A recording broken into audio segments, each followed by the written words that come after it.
thank you so much for joining us and taking the time to have a little discussion. So we've got, I'll just do a quick introduction. We've got Captain Julia Della Pato, who's on the call with us. Hi, thank you. And Gabriella, do you say Vat? Is it Vacca? How do you say it in Italian? Vacca. Vacca. So if it's two C's, then it's a K sound. Okay. He's CTO of Sky Italia, yes? Yeah. And Sonia Westphal. Am I saying that right? Yeah. Okay. No, perfect. Great. Founder and CEO of Sustify, a really awesome company. And then obviously Lucia, our trusty consultant who's working with us at the consulting company. So thank you, everyone. I just wanted to schedule this call because I think it's awesome to chat to really powerful and passionate women who can inspire others around them, and not just women, men and women alike, to kind of push forward and push boundaries and do things that they love despite sort of the challenges that they might face along the way. So yeah, I'm excited. Did I leave anything out? Does anyone want to add anything? Well, if I can just say something to introduce the people that we invited. Yes, please. It's because it's true. I admire these colleagues of mine and friends or part of my family. I know Julia since I was little and admire her for having chosen this career as a pilot with very strong character since she was very young. I presented to you Sonia because she is also a stronger woman who chose to make a new career in the social business, environmental business. So it's something also very important nowadays. And I choose Gabriella, which is a new friend of mine, who has an important role in a big company. And so also to show you that there are different kinds of roles that women can have in the day life and in the career life. So all people that I admire and friends of mine, and I hope you will enjoy the speech with him. Awesome. We will definitely. Thanks, Lucia. Great. I haven't introduced, well, I'm sure everyone on the program knows we've got Julia and Lucy as well on the call.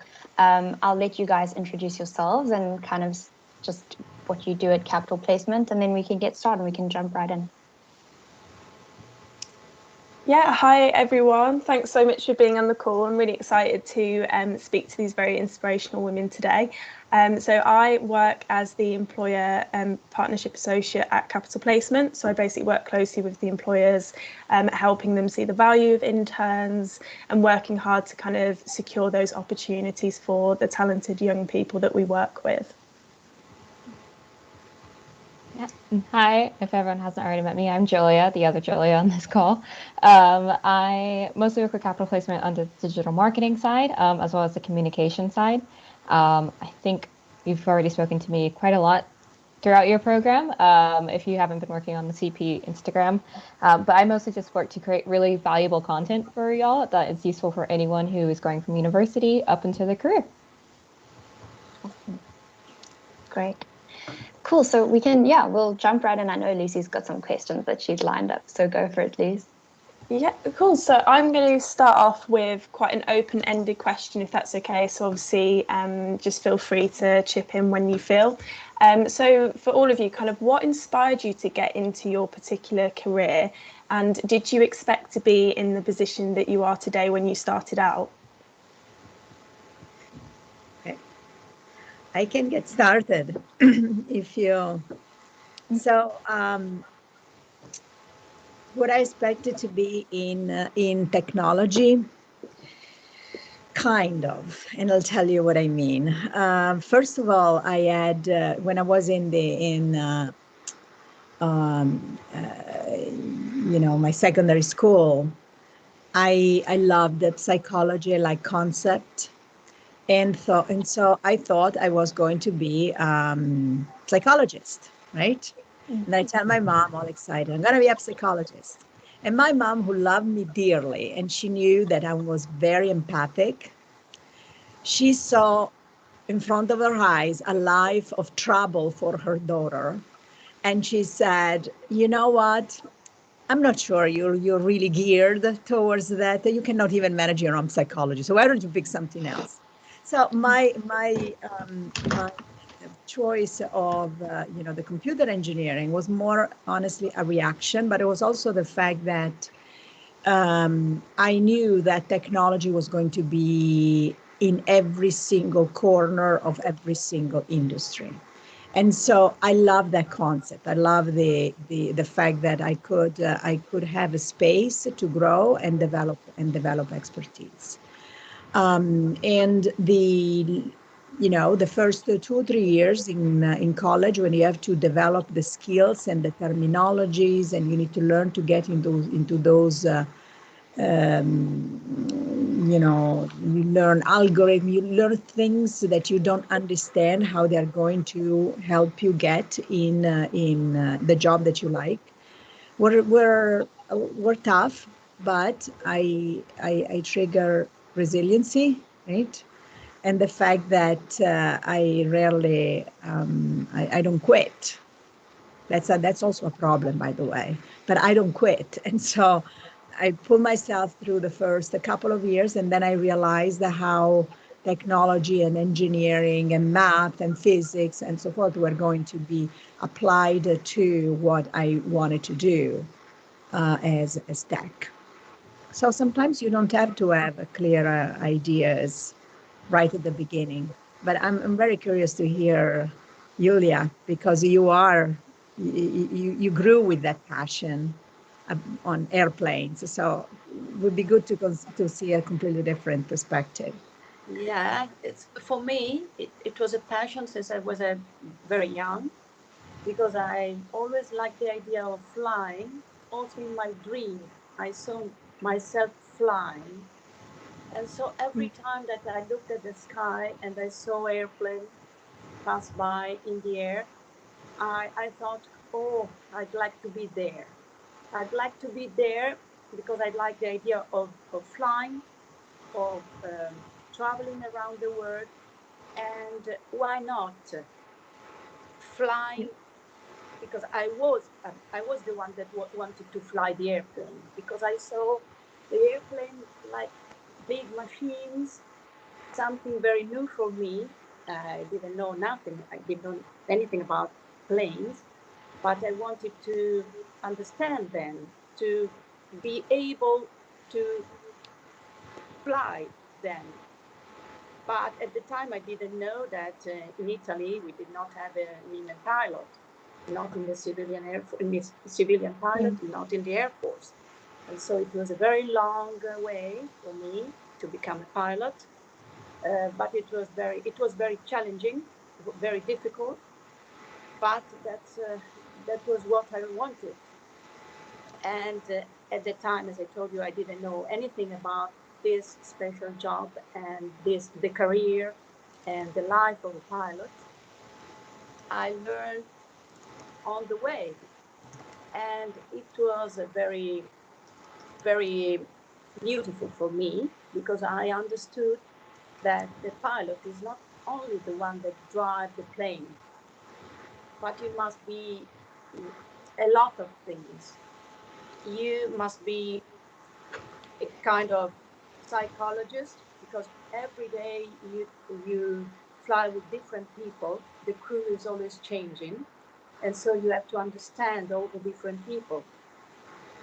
Psychologists also understand the passenger. This is more for the flight attendant, but also for pilots. You must be a mathematic, because you must be very quick in doing your duty on the plane, and understanding what's happening on the plane, the technical part, I mean, because you can have a lot of different problems in your flight, and you must be a leader, because you fly with a team, and so you must understand and become a real leader. So every day is different. It seems a very not easy. People think that you are a pilot, okay, you fly the plane. It's not only like that. It's a lot of things all together. But it's very, very beautiful, very challenging every day, very different every day, very stimulating. And that's what I wanted to do. And that's what I will do again if I had the chance. So I'm very happy to do what I do today. It's not easy, not at all now, because planes are almost grounded everywhere in the world because of this COVID-19. But I hope that everything will change soon. Yeah. No, that's great. And you all hold so many responsibilities in your roles, and it's really interesting to hear. But how about you, Sonja? Obviously, I know you're more kind of in the business space. Kind of what inspired you to get into this particular career, and did you expect to be in this position as well? Yeah, just 1 second, because I have a little bit of a background noise. I don't know if you hear this as well. Perhaps if the people who don't speak, if they mute their mics, that would be good. Yeah. Okay, so yeah, it's nice that you say Sonja, because that's actually what I hear all the time when I'm in Asia. Because my mother said the only thing she didn't do right in the beginning, that she spelled Sonja with a J and not with an I. So I actually love to be in like India, for example, and then they say Sonja, and actually Sonja exists in India, but because it's written with a J, and I don't actually correct them, because it always makes me feel like, I don't know. Excuse my pronunciation. No, that's fine. Just yeah, to be honest, I mean, my life, everything was different, and I didn't plan it that way. And I have done a couple of jobs actually, and then in the beginning, when I've been employed, I always had to explain why have I done this, and then something completely different. And I try to fit it into something like, oh, that should fit, but actually it's just parts of myself. So actually, I would say that it just happened, and that's what I actually like, that I didn't plan it, and I had to adapt all the time. And even now with launching or founding Sustify in 2018, it was actually because a friend here in Berlin, he said, oh, Sonja, I'm actually part of an accelerator, and wouldn't that be something for you to launch your own business? And I said, oh, actually, I don't have any idea apart from digitalization of trainings for workers in Asia. And then he said, oh, yeah, that would be a good idea, And then it sort of started like this. And that's something which, I would have never thought. I mean, I was always, I had this entrepreneurial thinking, and even this environmental part or social business part, I always cared a lot for nature, and I was a environmentalist when I was 16 and helped frogs over the streets and stuff like this.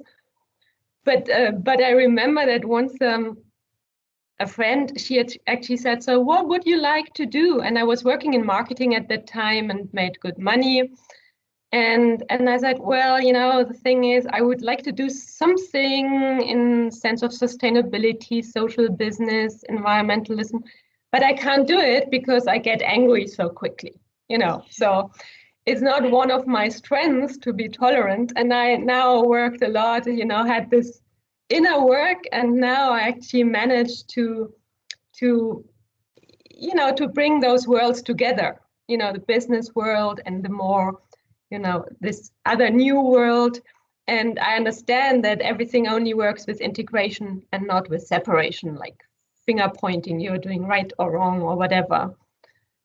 So now I feel with Sustify, I can actually combine everything, like the educational part, the IT part, the international experience, the marketing, which you need as well. So I'm at this position now, and it rather feels like life actually put me into this position and not my own head and planning.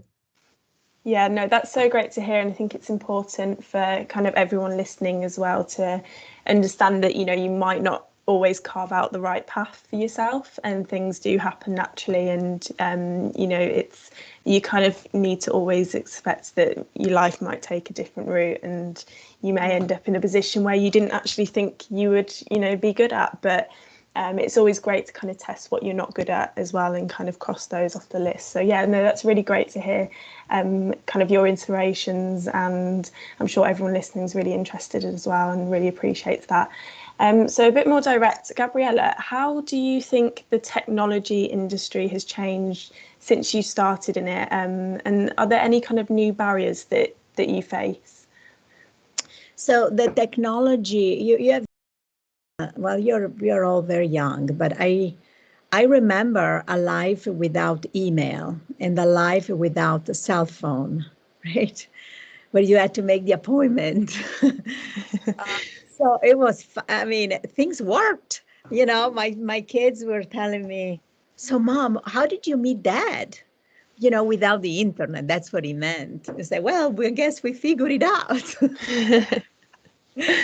So obviously it has changed a lot. But initially, when I started, you know, almost 30 years ago, between college and work, the technology, or it was much more engineeristic.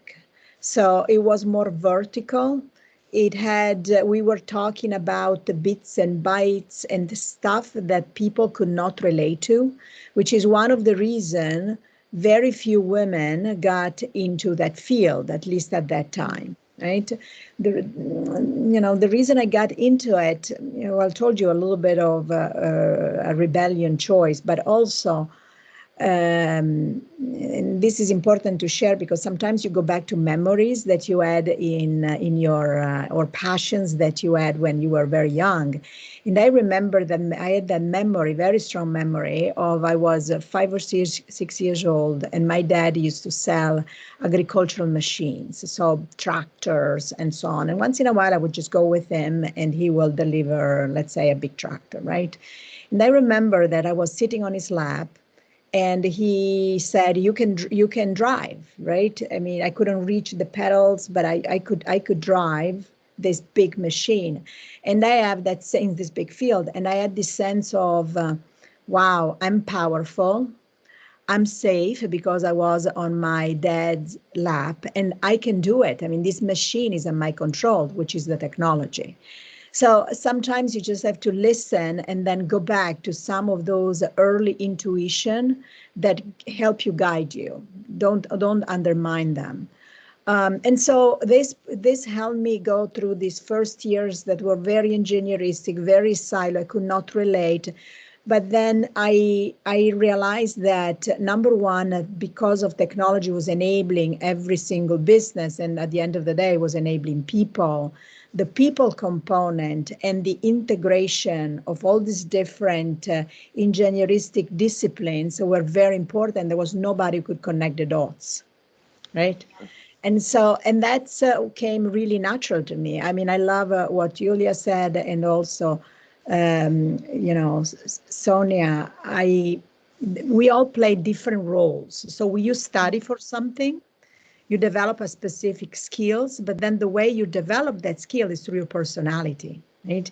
And you have to do some inner work. You need to connect the dots with other people. You realize that women, but not only women, we are a 360 leader and integrators. And that is one of the best skills we have in any possible discipline: medicine, technology, engineering, anything we do, we're always gonna bring that skill that is on us, which is, we look integration, we look for harmony, not at, not at the expense of the values and principles and so forth, but that's in our nature. That was the skill that helped me develop through my career. No, that's fantastic to hear, and we definitely have some kind of questions to follow up on that later on, you know, kind of surrounding how males can learn from females and the skills that they perhaps lack that we really hold and kind of, you know, have in in our favour. So thank you so much for that. Julia, I'm going to move on to you now, if that's okay. So I've been looking into the statistics of women in the aviation industry in 2020, and it's quite shocking. Around 5% of pilots are female and less than 2% of captains, like yourself, are female. So you mentioned that you've experienced some challenges in your career. Can you kind of elaborate some of the biggest struggles that you've had, and on a more positive note, the triumphs and the achievements as a woman in business? Okay, there are a lot of things to say.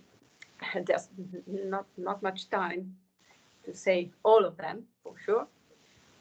I can tell you that at the beginning it was difficult because we were very few female in a male world in our company. Right now, after about 30 years, we are only 4% in the company, and very few captain. And everybody was looking at us at the beginning because everybody wanted to justify our presence there among them, among male. It was never for our capacities, never for our skills, but they only wanted to justify for something else. I mean, this was a political choice to have women in the airline, or because all other companies already employed women, and so also my company had to employ us. It was never for our skill. It was very difficult at the beginning, but I didn't care about that because that was the job that I wanted to do. And so I went straight. Also because I understood that there are a lot of differences in the same company among pilots. I mean, you can be a woman among men, and so you are a different one.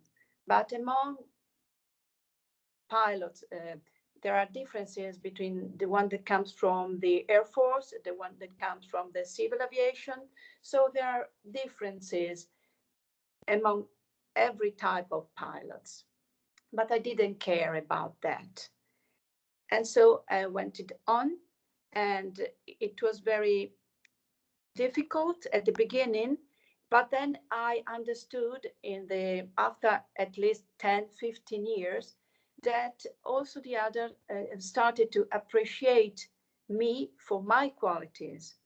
And like Gabriella said, we are different from the men. I mean, women want to integrate everything.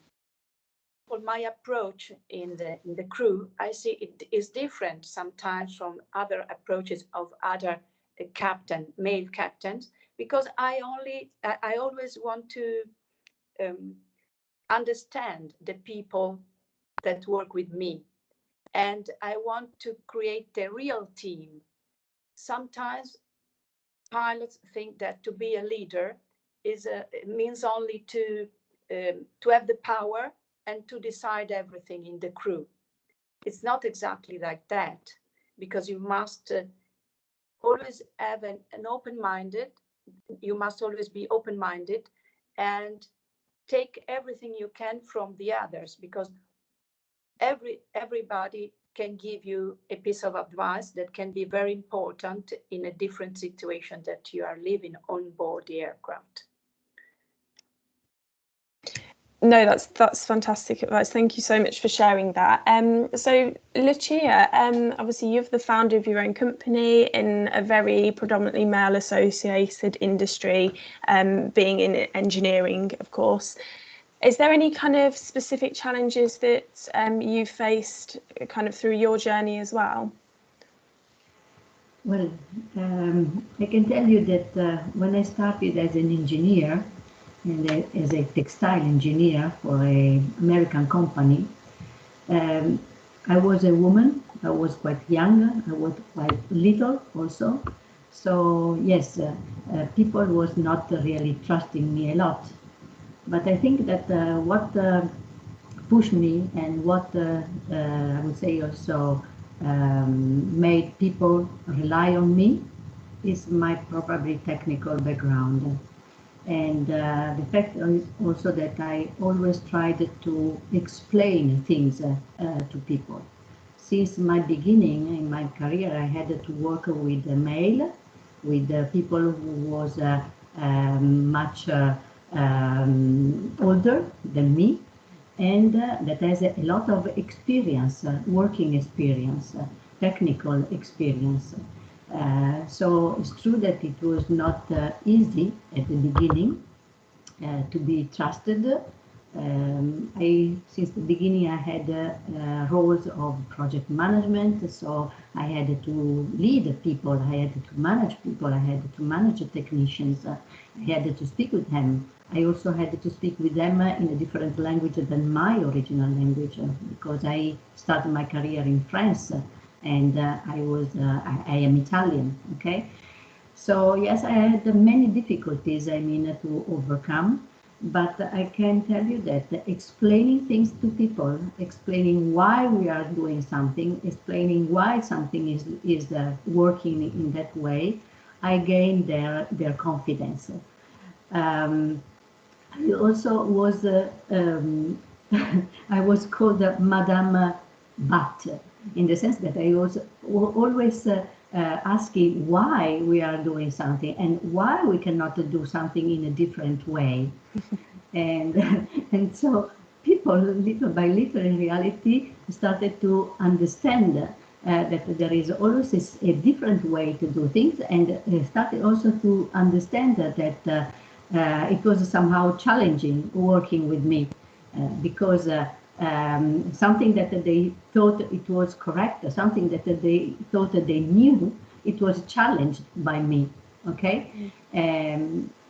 Because I demonstrate them that we could do things in a different way, and because I had other skills, other knowledges that could be applied in some occasion, in different occasion, in technical stuff. Because yes, I always work in reality in technical projects, developing parts for automotive or aerospace, aeronautical business. So I would say that with my passion and with my technical skills and with my tenacity, I overcome difficulties, and I gain the respect of people which were much older and much expert than me at the beginning. And I became the expert. Yeah. Well, no, it's great, and your passion really does shine through. Same with all of you on the panel today. So to conclude, kind of, Sonia, this is kind of a bit more specific. Have you had any kind of experiences where you've supported women coming through the ranks and overcome any challenges that they may have faced in business? Or kind of how can you really show your support for women and help them travel up the talent pipeline? Yeah, I think there's actually a change in generations, and this thing of men and women. I hope there are no elder men now, I'm discriminating, but I mean, it's just my experience that there's like my or older generation, even it is quite different between men and women. And now, I mean, I'm in the startup scene and I'm with a lot of younger men and women. And to be honest, I don't feel that difference that much anymore. So the thing is, I got a lot from the network generally. I feel that something changed, that with LinkedIn or whatever, Slack channels and all this, that people are giving more and receiving more. And so I always try to support, even like in my team, if there are younger men or younger women, to be honest, I always try to give and support, and I don't make a difference if it's a woman or a man. So that's just, I think, in the ideal world, we will all actually, how can I say, we have our male and female essence, and there is no better or worse. It's a different essence of our being, and we all want to actually focus on our strength and put that forward. And in this world I'm in the startup world, and it is, I think it has changed already. Of course, in the technical startup world, and then as a founder, there are not many women. So yes, that's, I don't know why that is the case, but yeah, so. Yeah, no, that's great, and you've obviously got such like a fair and equal mindset, and that's really appreciated. It's good to see kind of the shift in attitudes in the startup scene, especially. So that kind of concludes my questions for now. I will pass on to Lara, who also has some interesting questions. So yeah, you can take it away, Lara. Thanks. I wanted to say, Sonia, but this is sort of not related. In South Africa, that's how we spell Sonia as well. So with the J has the Y sound. So it's interesting. If you had to come to South Africa, it would be the same. But anyway, so yeah, that's great. I think really interesting, and yeah, I have so many questions. But one of them that I've been wanting to ask, I think I hear that women get this question a lot, and I've never heard really men get it. There's one of my favorite, I think the actress Keira Knightley had an interview once, and a reporter had asked her, how do you balance your personal life and your career? And she sort of turned around and said, well, are you going to ask all the men that tonight? Because question that women get so often, and I was sitting here thinking, we don't ask men this, and I think, well, at least not that I've really heard of. And I think it comes naturally for a woman, I guess, to balance a career and a personal life. It's not really seen as like, how am I going to do that? I mean, it's difficult, I guess. I mean, I don't have a family of my own or anything, but I'd just like to pose the question to you, maybe Gabriela, or anyone who'd like to take it.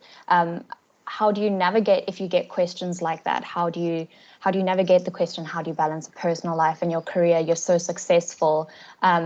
What do you answer if you get questions like that? What do you sort of say? Or yeah. First of all, that question per se really is based on a little bit of an unconscious bias, which is for sure. bias that women have to take care of their family, plus they have to work, while men are not called for that, which is not true anymore, in my opinion. I mean, I see a lot of male colleagues and younger people who are really men and women who are much more aware of their personal time and time with their family, with their kids, either if it's a mom or a dad, but I mean, of course, we're talking about percentages. I mean, what I did, first of all, I think that it's important that if we have a partner in our life, the partner understand that we are together. We are a team. We are together in managing our own relationship, our own life, our own children. When I have two boys, now they are 19 and 22, but of course they were young many years ago, and so it was not an easy task, right? But we were together on both of them. So that's number one. Then second, I've learned to use the technology effectively. So with my work, unfortunately, you know, when there are production issues, technical issues, you do have to be on call, either for you or for the team. And so video conferencing, text messages, phone calls, these are all tools that we have in our disposal, and we need to learn how to make it work for us. And then the last thought is that I did not let my bosses or people I work with to take me for granted. Not in a way that was negative, that I was pushing back all the time, but I was explaining, hey, you know, I need 1 hour to do this at this specific time, and do you mind? And I can call you later. So I always showed a lot of engagement but time was on my terms, right? And then the last one, when I was really in the middle of I was studying for an MBA, I had children, I worked, I mean, my life was crazy at that time. And I really had to do healthy exercise, which is silly, but I'm going to share it with you anyway. Which is, make a list of all the different roles that you have in your life. I call it the meeting of the goddesses, right? So I was a mom, a daughter, a friend, blah, blah, blah, blah, blah. And literally every week, I was deciding rationally, okay, which goddess is going to take the lead this week? And you know what? Your children is sick, the mom is going to take over, period. Your sister or you have a friend who has a problem and you love that friend, well, you know what? That was a goddess that was going to take on that week. Now, I know it's a silly exercise, but what helped me was not to feel guilty, because it was a decision, right? I know that this is why I'm putting, or I have a big deliverable at work.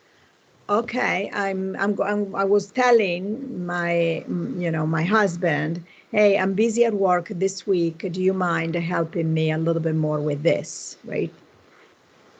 So that took the guilt out. It became more a decision, a decision for me versus suffering through this myth that we have that we can be good at everything, which is, I mean, we can be good at everything, but not at the same time.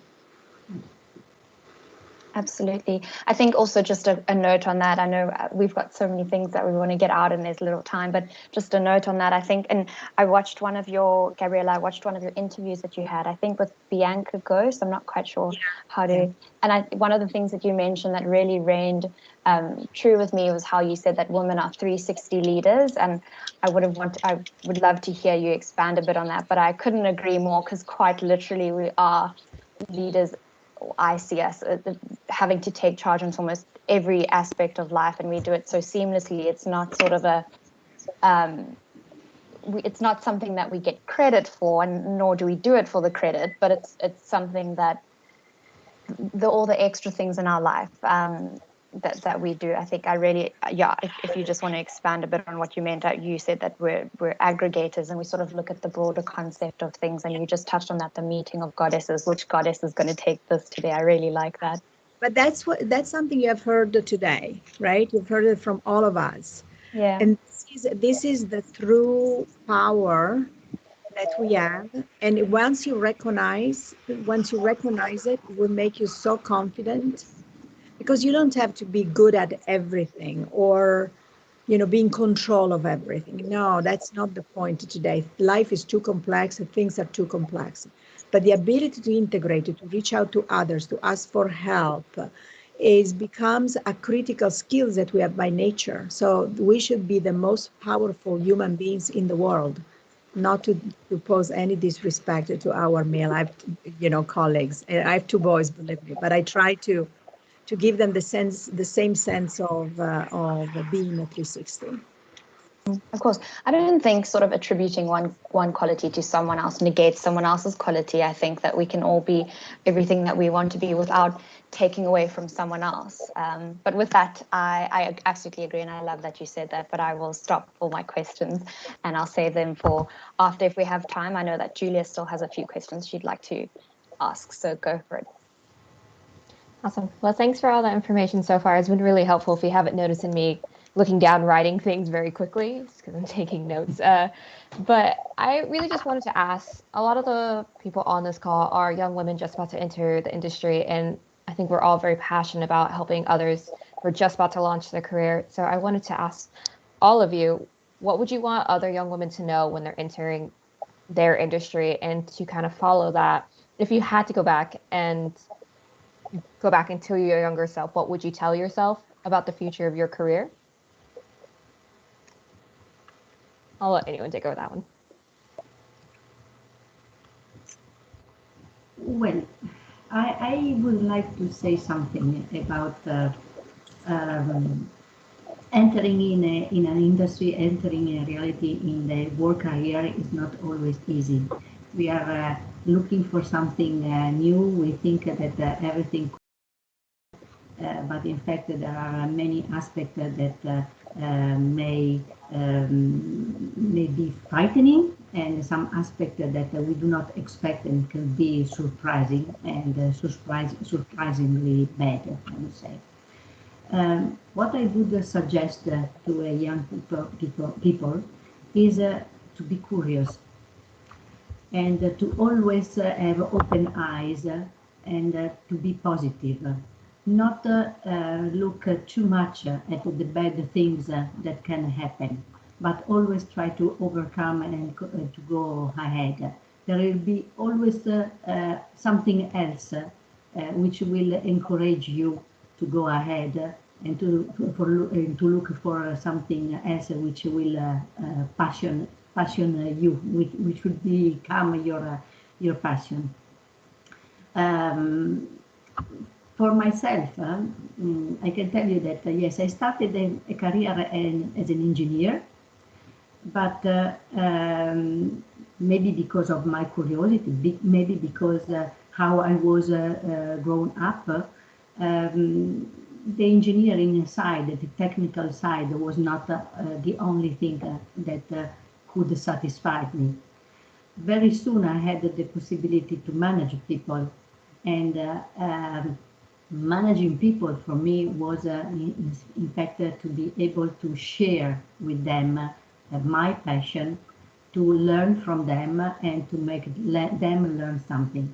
I was very happy when I was coming home and my 30 minutes with my car, thinking back to the day and think, oh wow, I learned this today. Oh, why that person could understand what I was saying, or wow, today we succeeded to do that, or something else. I mean that were coming back to my mind.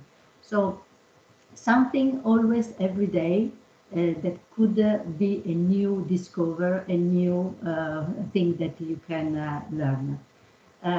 It's true that there is people that is satisfied with every day doing the same thing, and because they are gaining the respect and in gaining, I mean, also expertise, so they are satisfied with that.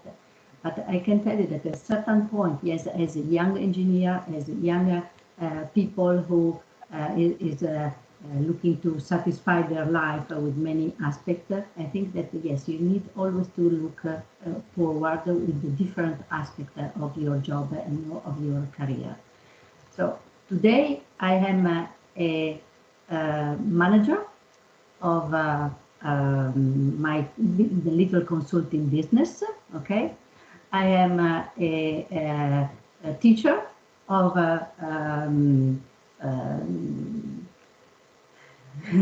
Zen stretching. Okay, so because I'm passionate in reality of dance and movement and sport and things like that, and I'm also managing my business of a fashion brand. So different things. As you see, you will say, well, how can you manage all this stuff? Okay, I can struggle from time to time. Okay. But I'm satisfied on what I do because I'm always looking for something different. I'm always managing something different. If I'm not satisfied with something today, I will be satisfied tomorrow with the other business. Okay, this is my experience and this is my way to work and to function. Okay, so it's not said that you need to run many businesses as I do today. Yesterday, years ago, I was satisfied with another kind of job because it gave me the possibility to look at different aspects of that job, which was technical, which was management, which was financial or economic point of view. Okay, so yeah, always keeping in mind your objectives, but looking for something that satisfies you day by day. Amazing. Yeah. Thanks for. Go ahead, Sonia. Yeah, I was just thinking, just what Lucia said, that in terms of being passionate and all that. I think that for me, it would be actually like 4 aspects I would look at before starting a career.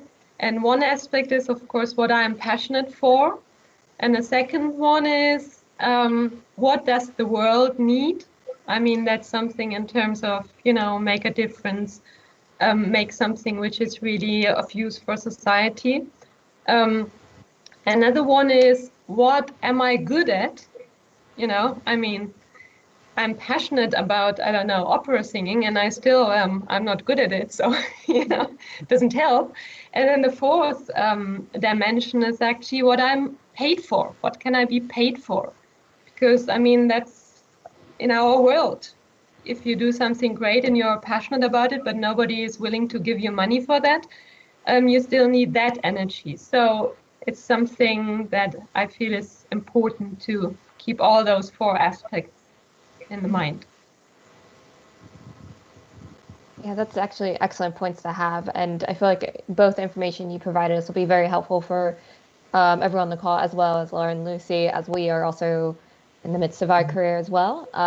And I feel the information they can have is very useful, because most people don't really break it down that easily and say, this is what you need to have before going into your career. So thank you for that. And just to wrap this up before we take a few questions for Q&A from others who are also dying to ask you all the questions. Gabriela, you did touch on this earlier, but what qualities can women teach men in leadership positions? And what can help us all towards working towards more of an equal world between men and women? So we can just be ourselves and bring that sense of community that in general we bring to whatever we do. And it's not that men don't have it, but sometimes their posture or the way they are speaking is a little bit more, I call it competitive, while the majority of people strive when there is a sense of community, and then they can compete in a safe environment, or maybe they latch on to the competition element for their company. So the being yourself to me is really critical, but should not pose any stress, right, of acting, because otherwise because it's not sustainable. Right? We also typically ask, or we have a lot of questions in our head, because being a connector is not easy. It's not easy, right? To connect all these different dots, so you come up with more right? But how does it work? This is not going to work because because you see the aspect and the complexity of a project, the people working on a project right away. But this is actually a huge skill and a huge value to the working group. So those are a couple of critical skills that we have, and we just need to use. If people around us are intelligent, and they are, they see and they pick what is one of their gaps. So the environment gets better. Yeah. Amazing. Does any one of you like to add to that? Okay, awesome. Well, thank you, Gabriela and Julia and Sonia and Lucia. Each one of you are amazing in your industries and breaking many glass ceilings for us. And we hope to follow in your suit. But I really want to open up the questions to everyone else who want to ask you questions, both of male and female. Really great questions from some of the men who are very conscious about on kind of removing this unconscious bias of their own and being able to support women. Should we go ahead and read some of the questions, Laura? Sure. With that in mind, thank you to the men who are on this call. I really don't want there to be for it to seem as if it's a woman only call. The part of the reason about why it's important to have these conversations is so that men can take part in them. So thank you so much. We had a question from Mahmoud, who asks, from your experience, what are the most annoying things that young males coming to the job market should be cautious about? So I can leave that to I'm not going to direct it at anyone. If anyone would like to take it, go for it. Otherwise, I can pick someone to take it. Okay, I'll take it quickly. It's for me, it's always been the combination that I've seen mostly men versus women, the combination of arrogance and ignorance. And how can you display arrogance, be so secure, so confident when you don't master that domain, and you have the blessing of ignorance? To me, was always a huge gift that they had, and I did not have it. Mm. So it annoyed me. Yeah. Would anyone like to add to that? I think. Anyone like to? Nope. Okay. I see Mashari's got his hand up. We've also got another question, so we'll take Mashari's question and then Abdulaziz. Go for it, Mashari. Well, thank you all for this beautiful talk, and I want to ask a question for Captain Julia. So, what is your aircraft of choice, Boeing or Airbus? Because I know males. Good question. Thank you, Mashari. Thank you. Good question, because I'm flying on the Airbus 320 series, so it means 319, 320, and 321. I hate Airbus. Oh. I've been flying on Airbus for 21 years now, and I've been a captain of Airbus for 20 years, but I still don't like Airbus. Boeing is the best. I know. I used to fly on the DC-930. I started on DC-930, then MD-80, and then the famous Jumbo 747. That was a perfect aircraft. Yeah. Now, as I told you, I've been flying for the Airbus for the last. Now I can see years. all, male and female captains prefer Boeing. Yeah, Boeing is definitely, because Boeing makes aircraft for pilots. They are easier. Airbus makes aircraft for engineers. It's a very different concept. It's a very different way of flying, and it's much more difficult to fly on Airbus. I mean, when everything is going well, they are very good aircraft. When you have technical problems, they start not to be so good. And so you have a lot of work to do when you have technical problems. They seem not to be made for pilots. But Boeing knows how to make real good aircraft for good pilots. I prefer Boeing, but I'm flying on Airbus. I think most of captains prefer Boeing. Well, thank you. Thank you. Well, I just I don't add anything to this subject because I was used to make parts for aircrafts. Airbus. So I don't. It's better that I don't speak. Yeah, it's better. Better not to speak. That's so funny. Thank you, Mashari. That was a very interesting question, but also good to know that those making the parts for airplanes don't sort of discriminate between who they think is going to be flying the aircraft. So that's also good to know.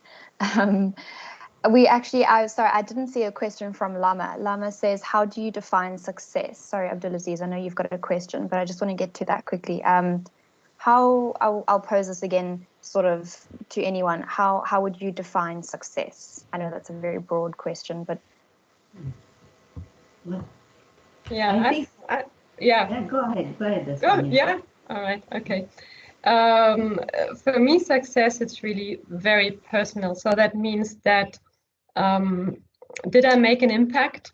I mean, that's my question of, what is success? And then at what price? So not just that, I don't know, created a perfect product, but didn't have a private life and almost reached a burnout sort of thing. So that is success for me. And was it fun? I mean, success is for me, even, the time before I reached that, was it fun? Because it's all time of my life, and it's rushing. And I think in work, we are all replaceable to a certain extent. So I think it's good to have passion and at the same time still have a little bit of a distance to what I'm doing, because, it's big part of life, but my work isn't me, it's just a part of it. Yeah, I like that. I really enjoy those two questions. Did I make an impact, and at what price? I think we often just focus on the impact and not really the price or what it took to get there. So anyone like to add to that before we move on to the next question? Lucia? Oh, you're on mute. Yeah, I totally agree. I would have just said the same things. Well, you really needed to balance between your working life and your personal life.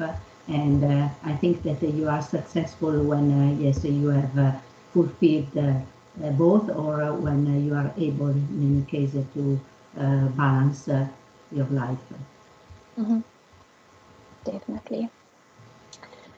Okay, we've got 2 minutes left. I just want to quickly rush over to the last question that we have, or that I can see.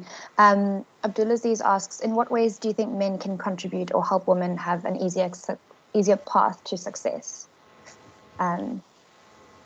Difficult one, but I think supporting them.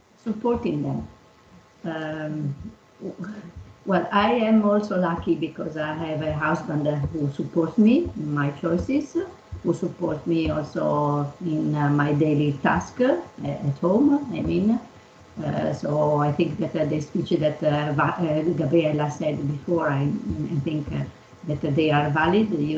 They needed to understand you, and you needed to understand them. Mm-hmm.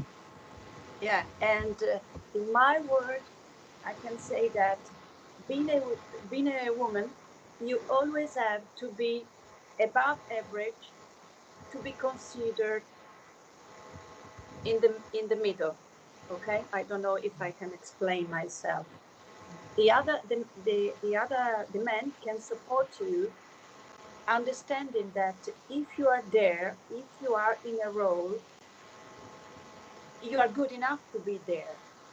It's not that you always have to show that you are good enough. I mean, we always take a lot of checks, a lot of tests every year in our career.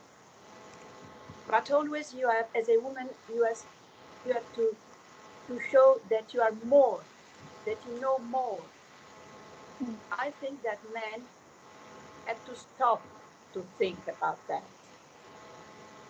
They must consider women exactly like them, like themselves.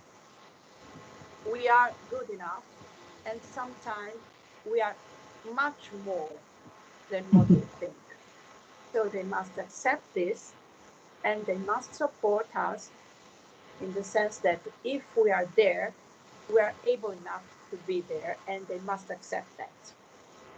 Absolutely, I agree completely. We shouldn't have to fight for a seat at the table. We should be at the table. Exactly. We shouldn't have. Just want to add something on a private basis. That's often the case that in a partnership that, the women, they're still taking care of the house and the children and all this. And I think that would help a lot as well, that, men are taking responsibility as well. And I know already many young men who are doing this, and then both struggle. It's just difficult, to have a career and handle all this and organize it and have the children. So it's part of our society, because we don't have often grandparents taking care of the children. So you need to organize everything. but still to have that in mind, that it's not the man who helps the woman in the household, but it's actually shared responsibility. Right. And that actually prepares the ground for investing in other areas of life.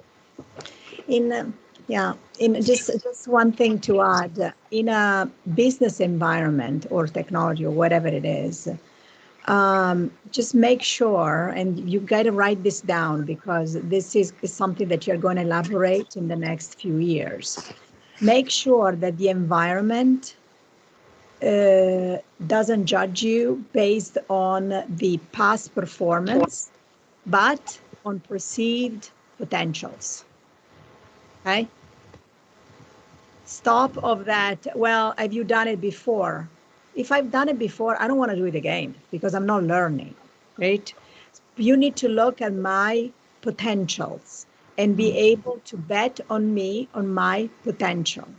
So I realized that a few years back, because someone told me, the difference between, the past performance versus, which is looking backwards, and you cannot have all those different, skills in your back pocket, but we need to look at the perceived, which is potential also, the potentials that you have for the future, because you want to put yourself you want to learn, you want to experiment, you want to figure things out. You don't want to do the same past performance or this past task over and over and over so that you optimize it to 100%. That gives you no value. The value for you and the industry that you're in is that you keep on learning and you keep on contributing. Absolutely. I completely agree. And I think just on, just to add to that, on Sonia's point, I think there's often an assumption that maybe perhaps men are doing women a favor by helping out, by taking on extra responsibilities, or it's doing women a favor. But I think you don't really get a cookie in life for doing what you're supposed to do. I think that it shouldn't be a favor. It should be equal. But I could write books about that, and I think I could have an entire another session about that. But I don't want to. So I think, well, for now, thank you so much for everyone. I can't see any more questions in the chat or any hands that have been raised. So, guys, but thank you and good luck. Sorry, I have another meeting that I need to go. Oh, shit. Thank you so much, Gabriella. I know it's early for you, so thank you for joining us today. Grazie. Okay. And to everyone else on the call, thank you so much for joining and taking the time this morning. Thank you, Sonia, Lucia, Julia. Thank you so much. And maybe we'll have another one soon. I don't know, but thank you so much for taking the time. And Lucy and Julia, thanks, guys. Thank you, and all the best. Thank you. Bye. Thank you. Bye. Thank you. Bye-bye. Thanks, everyone. Bye.